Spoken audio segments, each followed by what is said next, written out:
Wag mo munang tignan ng tignan yung bank account mo. Masasaktan ka lang. Ay, anyway, I'm back. It's me, Ganda Wanda.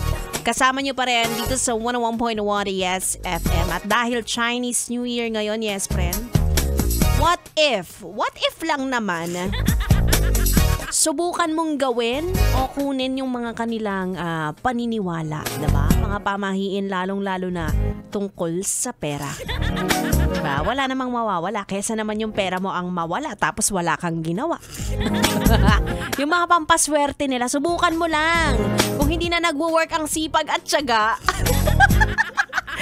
baka nasa swerte nila, 'di ba? Yung mga dapat at hindi dapat gawin ngayong araw. Malay natin baka bukas may mag-offer sa iyo ng eto 1 milyon. Layuan mo ang anak ko.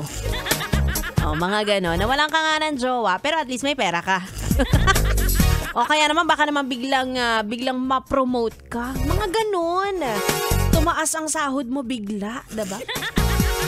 Lahat na maaari mong gawin para lang matulungan kang magkaroon ng pera ay pwede mong gawin basta wala kang inaapakang iba.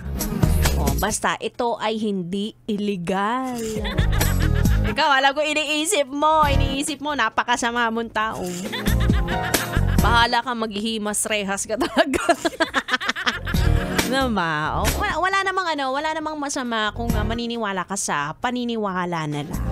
Wag naman yung ikakapahamak mo, yes, pre na. Mag-research ka ng mga do's and don'ts. Lalo na ngayon, Year of the Snake. Diba? Nakaka-relate yan. Kung inahas ang jowa mo noon, malay mo, ikaw naman ang ahas ngayon. Taon mo na to, be. Ay, nako. May nakita ako, yes, pre na.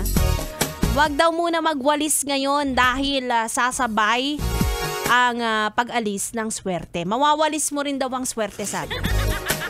Kaya kahit ngayong araw lang, tiisin mo yung mga alikabok at mga kalat sa bahay ninyo. Diba? Kasi sa sobrang linis mo, pati wallet malinis din. Ngayong araw lang naman, huwag kang mag-alala, bukas makakapagwalis ka na. Sabi ni Joshua, gabundok na yung kalat. Okay lang yun, huy. Kung bukas naman, makakabili ako ng pampalinis. At hindi.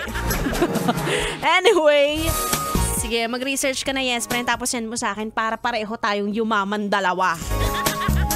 At sabi nila, swerte din daw kapag may kasama kang maganda. Kaya wag mo nang ililipat yan, yes, friend. At samahan mo ko hanggang alas 9 ng gabi. Dito lang sa stasyong number 1 sa Kalokohan. 101.1, yes, FM Solid.